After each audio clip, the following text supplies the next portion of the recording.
Handa na ba kayo sa isang bagong kwento? Ngayon ay makikilala natin ang isang maliit na uod na gustong-gusto nang lumipad kahit hindi pa oras. Halina't pakinggan natin ang kwento ni Lyra, ang paru-parong natutong maghintay. Sa isang malawak na halamanan na puno ng bulaklak, may nakatira na isang maliit na uod na ang pangalan ay Lyra. Araw-araw, kumakain siya ng dahon.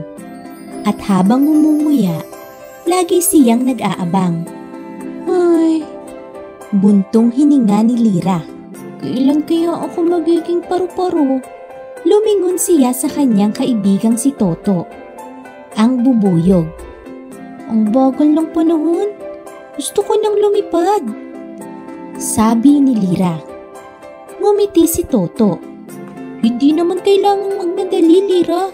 Kapag handa ka na, lilipad ka rin. Pero umirap lang si Lyra. Paano kung huli na ang lahat? Ayokong maiwan. Tuwing gabi, tinitingnan ni Lyra ang langit at iniisip kung anong pakiramdam ng lumilipad ng mataas. Isang araw, naramdaman ni Lyra na kailangan na niyang gumawa ng kukun. Ito na siguro, sabik na sabi niya. Binalot niya ang sarili sa malambot na sapot. Pero makalipas lang ang ilang oras, nainip siya. Ang tagal! Gusto ko nang lumabas! Pilit niyang binuksan ang kukun. At ayun, lumabas nga siya. Pero mahina ang kanyang pakpak. Toto, tingnan mo! Sigaw ni Lyra. Lumilipad na ako! Ngunit paglipad niya ng kaunti, bumagsak siya sa lupa. Aray! Sabi ni Lyra. Napayuko. Malungkot niyang napagtanto na hindi pa siya handa. Dumating si Toto at dahan-dahang tinulungan si Lyra. Huwag kang malungkot, sabi ni Toto. Ang bawat paru-paro ay may tamang oras. Kailangan mo lang maghintay at magtiwala. Tahimik lang si Lyra. Ngunit sa puso niya, alam niyang tama ang kaibigan.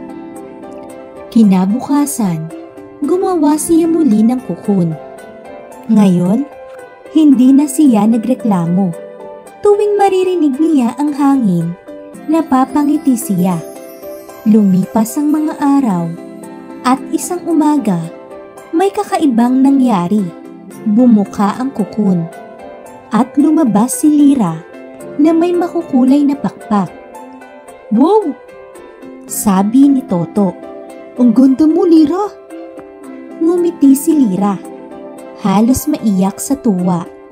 Ngayon, alam ko na, ang paghihintay pala ay bahagi ng paglipad. Lumipad si Lyra ng mataas.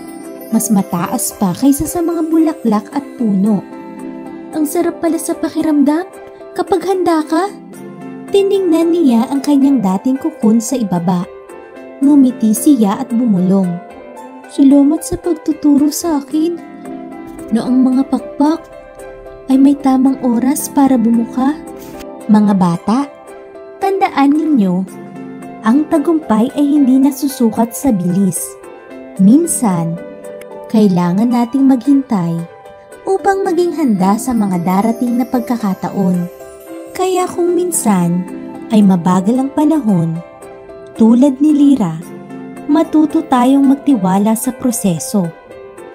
At ito ang kwento ni Lyra, ang paru-parong natutong maghintay. Thank you for watching. Please subscribe.